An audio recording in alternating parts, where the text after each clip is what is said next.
For decades, the floor of the New York Stock Exchange was a theater of raw human intuition, where aggressive traders shouted orders and fought to outsmart the ticker tape. Today, that chaotic physical exchange has been replaced by silent, algorithmic precision housed in massive server farms. The modern market is no longer driven primarily by individual stock pickers, hunting for hidden value in corporate balance sheets. Instead, it is dominated by a relentless, automated force that buys the entire market without asking questions about valuation or fundamentals.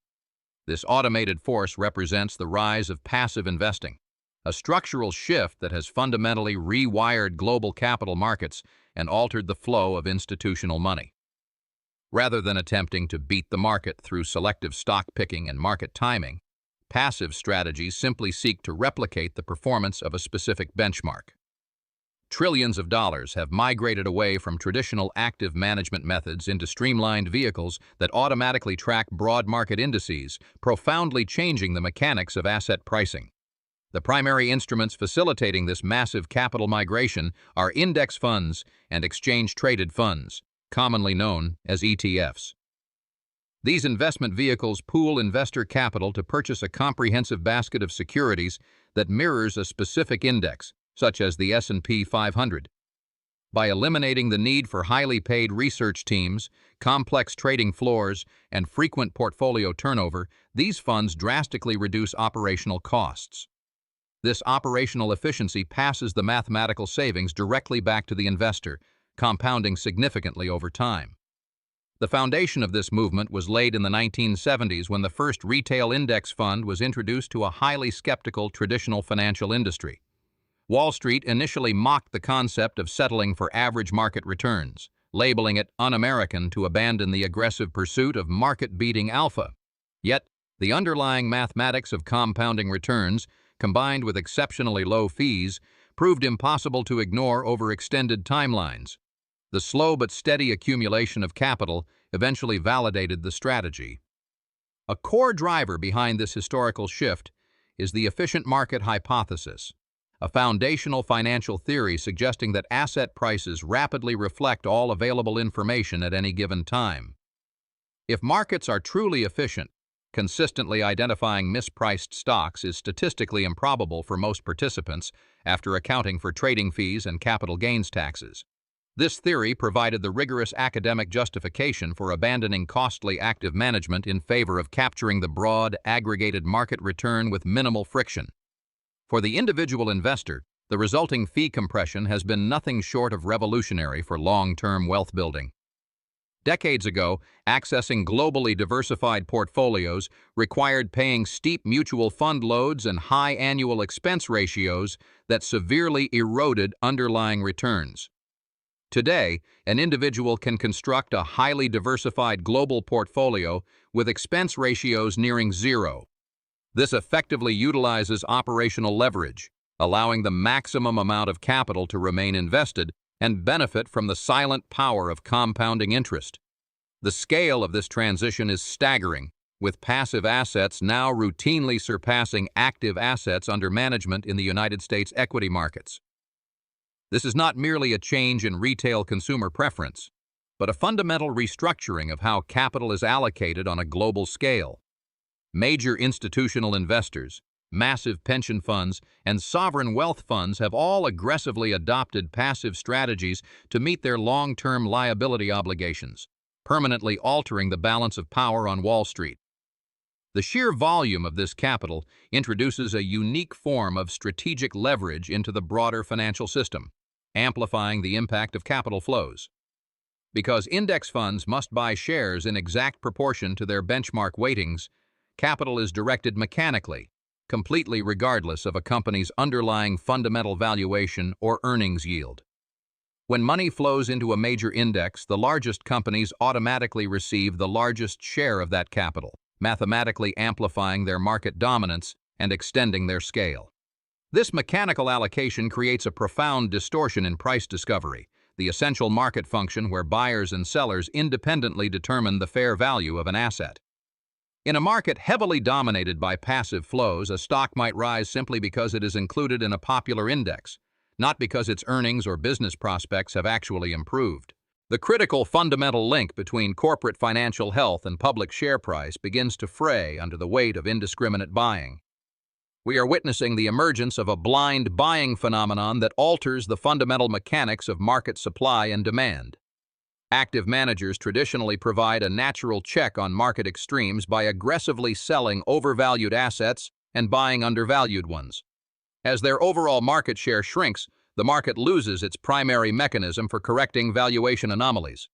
This structural shift potentially allows asset bubbles to inflate much further than they would in a purely active environment driven by fundamental analysis. This dynamic introduces complex liquidity challenges beneath the surface of seemingly stable, broad market indices. While highly traded mega-cap stocks enjoy abundant liquidity, smaller companies included in the same indices can experience highly erratic price movements when massive passive funds rebalance their holdings.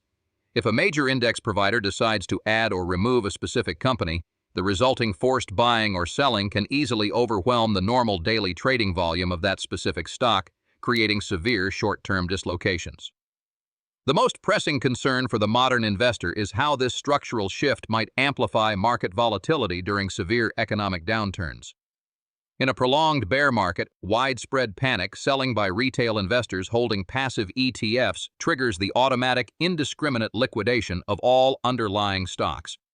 Without a robust ecosystem of active managers stepping in to buy perceived bargains, this mechanical selling pressure can accelerate market declines and severely exacerbate periods of extreme financial stress across all sectors. The traditional financial services industry has been forced to radically adapt to survive this new reality of compressed margins. Active management firms, facing relentless capital outflows, have had to justify their higher fees by offering highly specialized strategies, private market access, or concentrated portfolios that deviate significantly from standard benchmarks.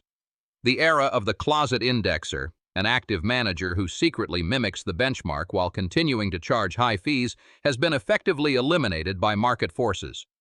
Beyond the daily trading floor, the concentration of capital in a few massive asset management firms has completely reshaped modern corporate governance.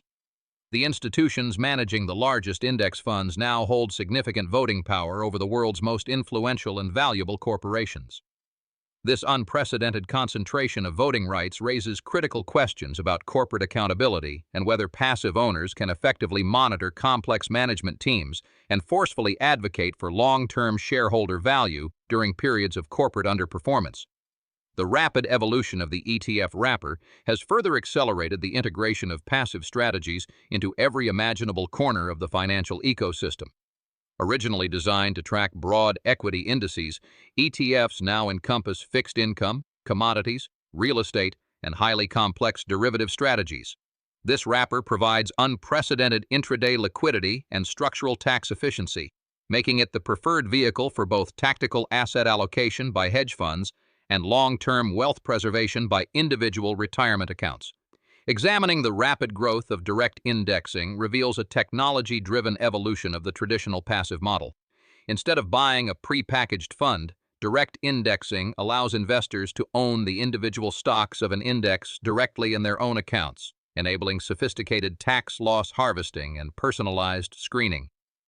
This innovation leverages advanced software algorithms to offer the core benefits of passive investing, combined with the extreme customization that was traditionally reserved exclusively for ultra-high net worth individuals and family offices.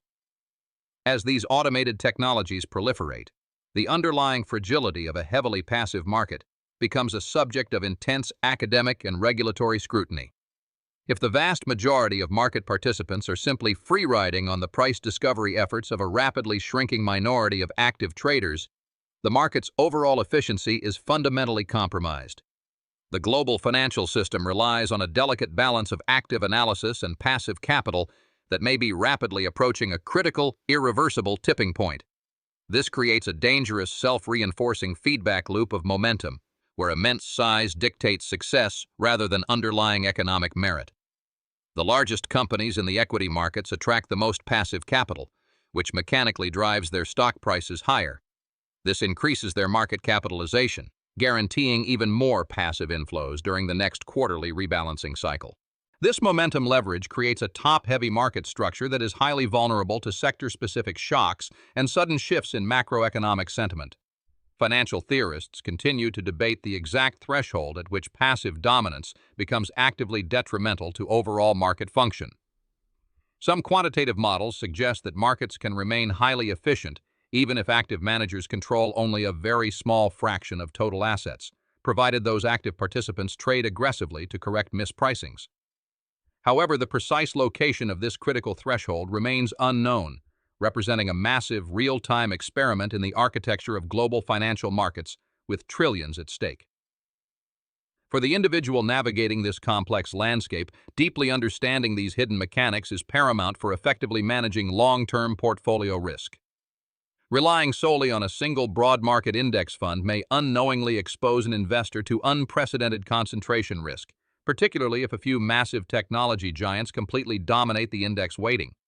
True diversification in the modern era now requires looking beyond simple market cap-weighted indices to incorporate alternative weighting methodologies, distinct asset classes, and uncorrelated return streams.